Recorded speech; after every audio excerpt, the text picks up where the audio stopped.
Krys, what's wrong? Summer is over.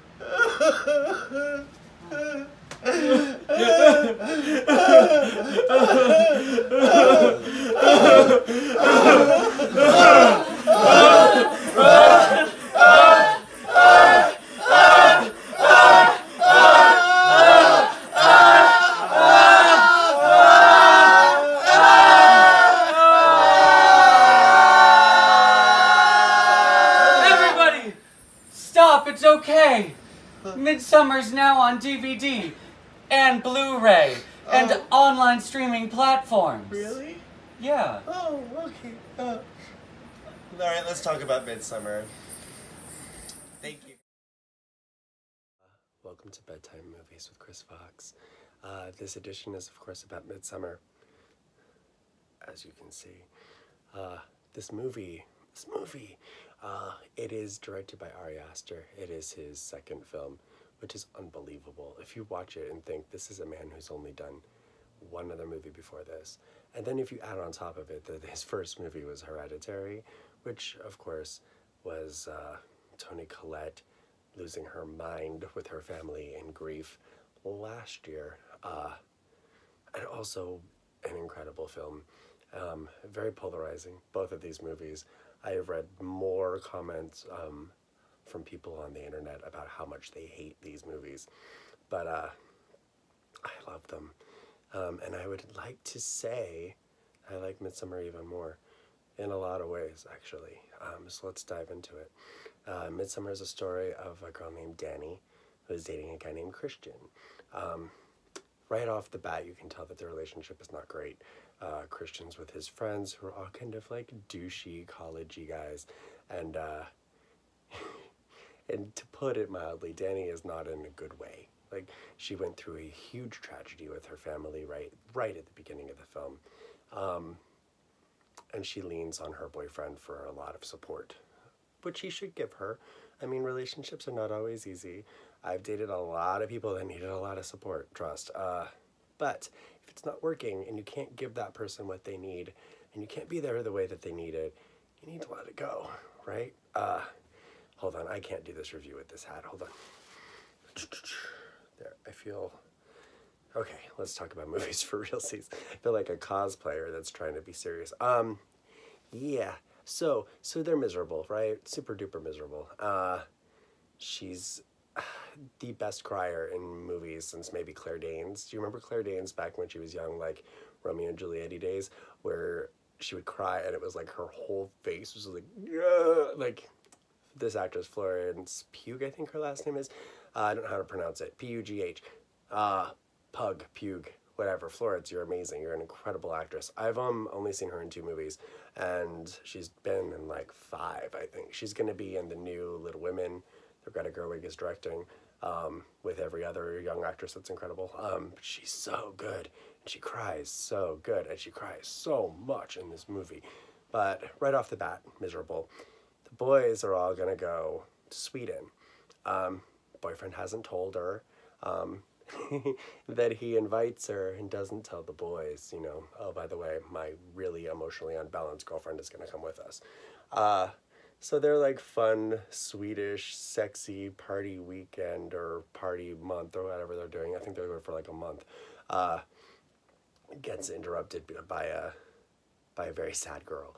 I don't want to give too much away because half the fun of this movie is just going on this adventure and just going on an emotional roller coaster ride, but it doesn't turn out to be like a magical time. At least not for the people that are going.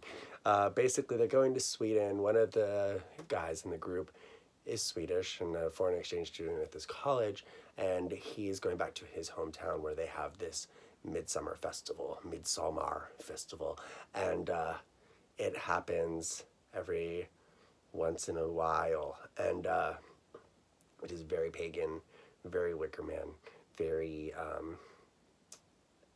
how do I talk about this movie without giving anything away? It's It's not like your mother's like Oktoberfest, you know, it's intense and kind of culty and kind of crazy, very crazy. And then things escalate. Once they get there, things are not what they seem, and yeah, it's a ride.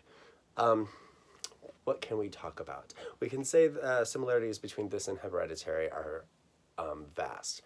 It's really interesting. In some ways, it is so similar, and in other ways, it is the polar opposite of Hereditary. For example, both movies deal with grief, profound grief that you deal with loved ones, and the way survivors clash when they're dealing with grief. Hereditary is so dark, so joyless. It's a miserable film. It's one of those movies that when I saw it, it did have the most audible gasp I've ever heard in a movie theater, ever.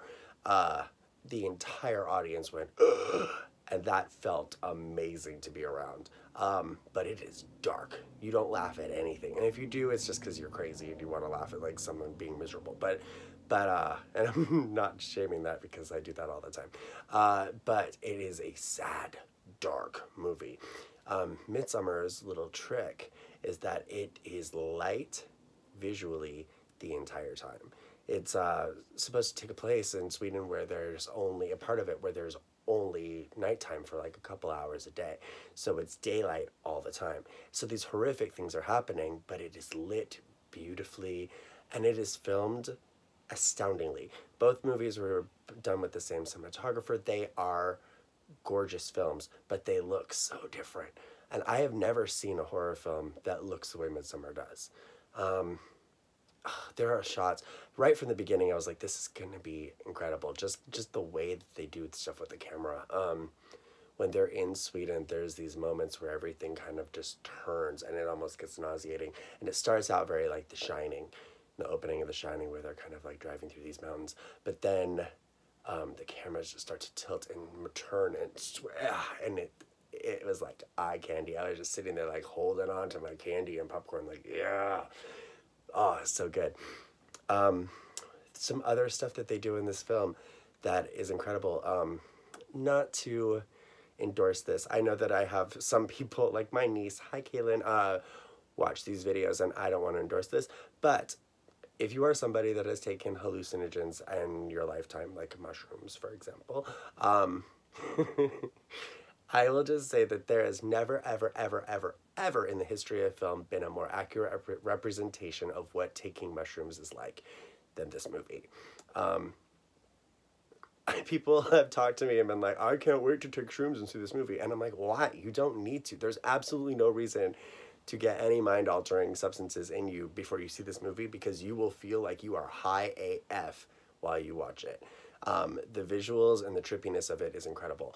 Another little trick too, since I did see this movie multiple times, I don't tend to see movies in the theater a lot of times. I tend to see it like once and then I need to like digest it, wait, and then I usually wait till it goes on digital and then I'll watch it again. This movie, I saw it 3 times in the theater. I saw it twice just regular, and then they went and screwed me over and were like, now there's a director's cut. And it was like 24 minutes more. But of course I had to watch the director's cut too, as I like loved it and I wanted to see what else was there. And it is different. It gives a different vibe, but I wouldn't say that I liked it better. I think that the cuts that they made were good cuts because the feeling that I got from the end of the film, which upon talking to other people I've realized is not the common response, I find the film very uplifting. I think it's a kind of a happy ending. You read into that about me what you will, but it is. It feels kind of happy. I think it's a very feminist movie, and I think that it's a really interesting exploration of grief and things we do for closure. Also, I'm kind of witchy and pagan, and I don't see representation for that kind of a lifestyle. Not to say that I do anything that's in this movie, but if you're looking for something like The Conjuring that's like jump scary and like spooky, which I love The Conjuring, don't get me wrong, Lily Taylor's in it, what can you say? It's great. It's a good movie. But if you're looking for something like that, or looking for something that's kind of torture porny and scary, it's not that kind of horror. It's more Rosemary's Baby or The Wicker Man, psychological, slow burn. It's a long movie. But it doesn't feel long at all. Actually, I was in for it, and I wanted more, and I was like, not ready for it to be over when it was done. Acting is incredible. Cinematography is incredible. Like, Oscar-y incredible, in my opinion. It won't get any, but it deserves to. Florence deserves a nomination. She's amazing in it. As so many young actors in horror films lately have been. I feel like the bar for acting in horror is really, really risen, and she's so good. Just like Toni Collette deserved to win an Oscar for Hereditary, I feel like Florence does at least deserve a nomination for this as well. She's really, really, really good. But I can't recommend it enough. I really, really liked it.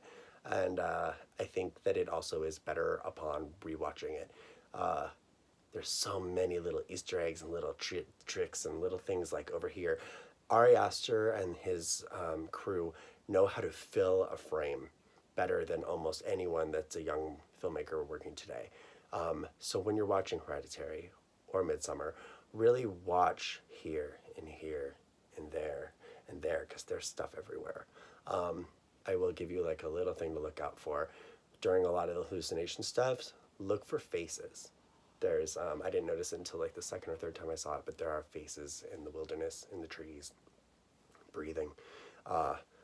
It just creeped me the F out, and I really, really loved it. So yeah, Midsommar, go see it. We always talk about a bedtime movie, something to watch when you get home. I won't recommend Hereditary, because I think that would be the worst movie to fall asleep to. It's spooky right from the beginning. It would give you bad dreams. There's no way it won't. It's, yeah, no, screw that, no. What else? Also, because Florence is so young, a lot of times I pick something that an actor has done before. She doesn't have a lot of stuff to choose from. She was in a Lady Macbeth movie. I haven't seen it, so I can't recommend it. I can't not recommend it. She's great. She's probably good in it, but I don't know if it's a good bedtime movie. If you want something that's like a palate cleanser, because it is disturbing. I went on a date to see it, and my date, I think, found it far more disturbing than I did. I actually was like, yay, like smiling afterwards, but he was a little disturbed. I would suggest this other movie that Florence is in, or from earlier this year. She's in a movie called Fighting with My Family, and it's about a sister and a brother who are both mixed martial artists and wrestlers and trying to get into the WWE. I might get that wrong. Again, anytime we talk about sports on this show, I'm going to get it wrong, but it's wrestling. And she gets chosen, so she goes to become a female wrestler. And her parents are played by Nick Frost with like a mohawk from like Shaun of the Dead, Ed from Shaun of the Dead. And her mom is like this punk rock badass mom wrestler lady. And it's Lena Headey from Game of Thrones, Cersei, who I am obsessed with. Anyone that knows me, I was going to grab her Funko, but it's way up there. Lena Headey, if you ever see anything that I do, I love you so much, and I expect so much more from you, because you deserve the world. You deserve so much better than they gave you on Game of Thrones, and I think that you are a genius and amazing. So you get to see Cersei in a completely different type of part. She's super funny, super crass, tattooed up, badass, like Cersei. And then Florence, also completely different look, really, really dark hair, very punk rock kind of badass girl, wrestler. So maybe watch that to go to sleep too. I just wanted to watch Midsommar all over again after I saw it. So my bedtime movie was Wicker Man. Do not watch The Wicker Man with Nicolas Cage. It's funny, but that's not what it's supposed to be. The original Wicker Man, old school, 70s style Wicker Man, is a great bedtime movie because it's really slow. It's very pretty. And you probably will fall asleep before anything major happens, but it will put you to sleep in a nice kind of lumbery, sleepy, like, kind of way. And I've used it to go to sleep to a lot. It has cool music. My DVD even has a really good screensaver, so if you wake up in the middle of the night, it's just playing kind of like do-do-do-do-do music. So yeah, so those are my bedtime movie suggestions. Definitely go check out Midsommar. It is a fun time in the cinema if you're into girls crying and a lot of pagan mind fuckery. Until next time, love and kisses and mushroom tea to you from me. Love ya. Sweet dreams. Bye.